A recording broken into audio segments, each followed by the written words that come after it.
नमस्कार, मैं हूं आपके साथ अनुष्का और आप देख रहे हैं लल्लू लाल न्यूज। भारत में भारतीय रेलवे को एक विश्वसनीय और महत्वपूर्ण परिवहन प्रणाली माना जाता है। देश भर के रेलवे स्टेशनों पर दिन रात यात्रियों की आवाजाही होती रहती है। इनमें से सबसे अहम चीज होती है रेलवे स्टेशन पर अनाउंसमेंट, जो यात्रियों को महत्वपूर्ण जानकारी प्रदान करती है। ये अनाउंसमेंट किसी ट्रेन के आगमन, प्लेटफॉर्म समय परिवर्तन, ट्रेन के रद्द होने या किसी अन्य जानकारी के बारे में होती है। हालांकि हर एक स्टेशन पर होने वाली अनाउंसमेंट में एक विशेष आवाज सुनाई देती है, जिसे लोग महिला की आवाज समझते हैं। लेकिन क्या आप जानते हैं कि ये आवाज दरअसल एक 24 वर्षीय पुरुष श्रवण अदोड़े की है।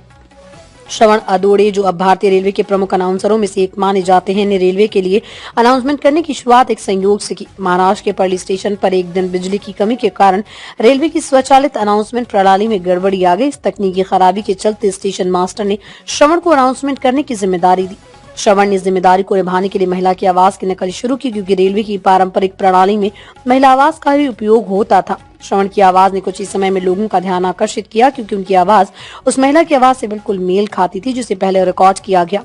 इसके बाद श्रवण का काम बदल गया और उन्हें रेलवे की स्वीकृत महिला आवाज में अनाउंसमेंट करने का काम दिया गया। आज उनकी आवाज पूरे देश के विभिन्न रेलवे स्टेशनों पर गूंजती है और लाखों यात्री इसे सुनकर सही जानकारी प्राप्त करते हैं। श्रवण का कार्य क्षेत्र सिर्फ रेलवे अनाउंसमेंट तक सीमित नहीं है। वो एक वॉइस आर्टिस्ट, युगल गायक और फिल्मों तथा धारावाहिकों के अभिनेता भी हैं।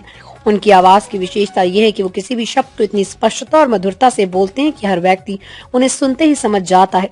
श्रवण की आवाज का उपयोग अब रेलवे के विभिन्न प्लेटफॉर्मों पर होता है, जहां उनके द्वारा दी गई जानकारी यात्रियों के लिए सही दिशा निर्देश देने का काम करती है। श्रवण की आवाज को अब डिजिटल रूप से मिश्रित किया जाता है और पूरे देश भर में विभिन्न रेलवे स्टेशनों पर प्रसारित किया जाता है। उनकी आवाज का उपयोग अनाउंसमेंट के लिए रेलवे स्टेशन पर किया जाता है, जैसे ट्रेन के आने का समय, प्लेटफॉर्म नंबर, रद्द की गई ट्रेनों की जानकारी और बहुत कुछ। मुंबई के मध्य रेलवे मुख्यालय के सीनियर अनाउंसर भी उनकी आवाज की सराहना करते हैं और इसे एक बड़ी उपलब्धि मानते हैं। श्रवण की यात्रा जितनी प्रेरणादायक है उतनी संघर्षपूर्ण भी रही। कॉलेज के दिनों में उनकी आवाज का मजाक उड़ाया जाता था। उनके सहपाठी उन्हें चिढ़ाते थे और उनकी आवाज का मजाक उड़ाते। उन्होंने इस नकारात्मकता को नजरअंदाज किया और अपने लक्ष्य की ओर बढ़ते गए। आज उनका नाम पूरे भारत में मशहूर है और उनकी आवाज लाखों लोगों को जानकारी देने का काम करती है। श्रवण ने कभी अपनी आवाज को अपनी कमजोरी नहीं माना, बल्कि इसे अपनी ताकत बना लिया। उनका मानना है कि सकारात्मकता और आत्मविश्वास से किसी भी चुनौती का सामना किया जा सकता है। उनकी ये सोच आज कई लोगों के लिए प्रेरणा स्रोत है।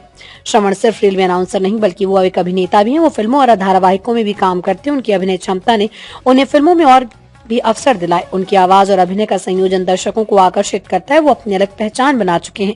वो वैद्यनाथ कॉलेज से स्नातक हैं और BHEL सेकेंडरी स्कूल के छात्र रहे। इन सालों में उन्होंने न केवल अपनी आवाज को नई पहचान दी, बल्कि अपने अभिनय और गायन के जरिए भी खुद को साबित किया।